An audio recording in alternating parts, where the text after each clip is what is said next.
பெற்றோரின் பொறுப்பற்ற செயற்பாடு காரணமாக உணவு இன்றி பட்டினியால் வீதியில் அலைந்து திரிந்த நிலையில் போலீசாரினால் மீட்கப்பட்டுள்ளனர். கடந்த வியாழக்கிழமை லியோன் வெனிஷியக்ஸ் பகுதியில் 2 சிறுமிகள் பசியும் நீரிழப்பும் காரணமாக சோர்ந்த நிலையில் கண்டுபிடிக்கப்பட்டனர்.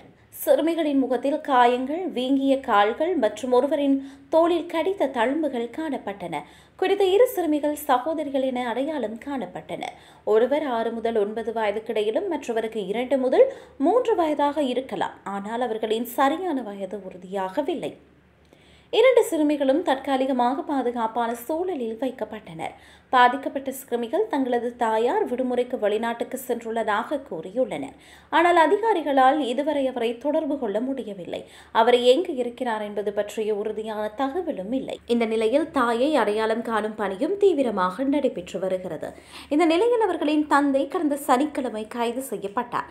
சிறுவர்கள் பல நாட்கள் வீதிகளில் தனியாக இருந்தது தெரிய வந்த பின்னரே போலீசார் நடவடிக்கையில் ஈடுபட்டனர். பெற்றோர் அலட்சியம் மற்றும் குழந்தைகளை கவனிக்க தவறியதற்கான குற்றச்சாட்டின் கீழ் அவர் மீது வழக்கு பதிவு செய்யப்பட்டது. வீதிகளில் தவித்த 2 சிறுமிகளும் அப்பகுதியில் உள்ள சிலரால் துன்புறுத்தப்பட்டதாகவும் இது அவர்களின் உடல் மற்றும் உணர்வுபூர்வ நிலையை மேலும் மோசமாக்கியதாகவும் போலீசார் குறிப்பிட்டனர்.